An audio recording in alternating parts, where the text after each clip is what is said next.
Misalnya begini, ini contoh sekian. Pernah saya lomba cepet-cepetan matematika.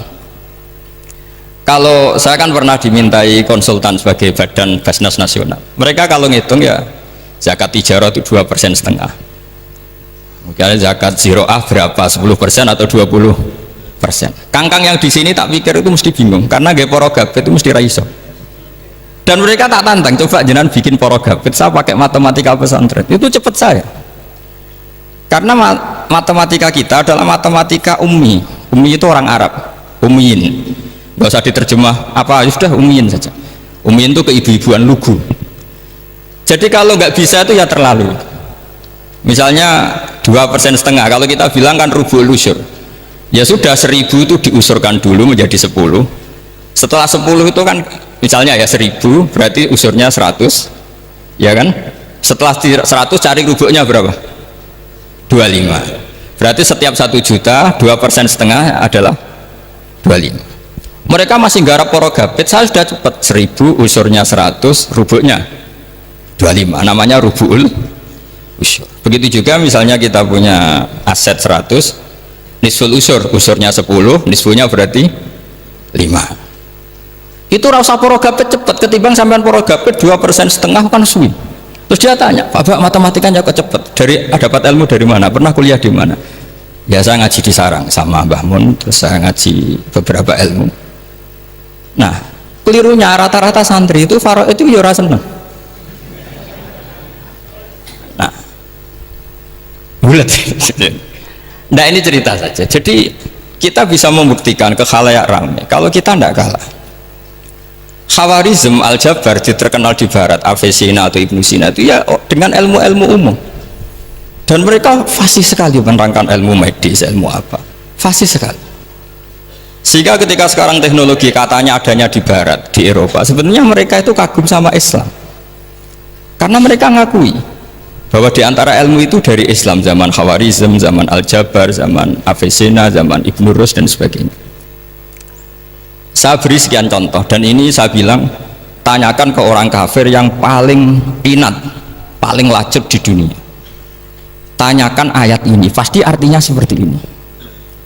Yaitu ketika ada fenomena likuifaksi, tentu kalau di Jogja kan ada grup ilmiah. Mereka tanya saya, Pak Bahak, apa ada teori manusia itu ditenggelamkan di bumi? Yang teori, bukan kasus, bukan peristiwa sejarah. Kalau peristiwa sejarah kan ada korun. Saya ditanya gitu terus saya jawab, aamin tumman fis sama ayakhsifa bikumul ardo fa idza hiya tamur. Apa kamu merasa aman di dunia sementara pengendali langit, man fis sama itu pengendali langit? Ya siapa saja, bisa malaikat atau bisa Allah, man sing kudratu fis sama, itu ahli tafsir beda pendapat. Yang enggak beda yang enggak pernah nafsiri gitu. Jadi yang enggak beda karena enggak pernah nafsiri. Ayak sifat bikumul ardo, bahwa bumi ini bisa ditenggelamkan. Faidah ya tamur, ya memang bumi itu bisa meleleh. Terus saya memberi sekian argumentasi. Kalau kamu katakan justifikasi ilmiah karena kadung Islam dan kadung pegangan Quran, mungkin Anda akan bilang saya ini justifikasi, nyari pembenaran secara syariah. Tanyakan ke ahli lughat yang non muslim, maknanya ayat itu tetap seperti itu. Begitu juga misalnya ayat wal ardi dzatis sodr, dan bumi yang berkarakter bisa retak. Sodon itu retak. Dulu kita hanya punya contoh misalnya biji-bijian jagung yang lembek, yang lemah, dan bumi yang keras atau ketela atau bengkoang itu. Ternyata dengan segala kelemahan ini, biji-bijian ini bisa merekah dan buminya yang ngalah memberi ruang. Dulu ulama hanya nyontohkan tadi, misalnya kalkhinto apa saja yang bisa bumi mengalah dengan proses tumbuhnya tanaman. Tapi itu kan qaulul mufassir. Kenangan saya ngaji ya, makanya saya bangga sekali sebagai murid beliau. Saya memberi gelar beliau al-faqih al-mufassir, faqih betul karena beliau putra Abu Zubair yang ma'ruf bil fiqhi, dan al-mufassir beliau itu murid Said Alawi yang ngarang takriran Faidul Khabir itu dengan Habib Muhsin al-Musawa itu. Ini penting, sanad kita ini penting, dan kita insya Allah sebagai murid tidak akan merusak sanad itu. Hanya merusak sanad itu gurunya alim, baik guru alim terus kita bodoh, itu merusak sanad itu. Saya masih ingat didhawuhi Mbah Mun, wong jagoan rusak sanad. Dhisik Ibnu Hajar Al Asqalani ngalim-ngalimi wong di murid Zakaria Al Ansori. Beliau di murid Ibnu Hajar itu. Terus di murid Fathul Mu'in. Jadi kiai nak ra di murid ngalim yo isin hak katanya. Nah, kita berlomba-lomba supaya gak ngisin-ngisinin apa kiai. Ya ini kan kompetisi.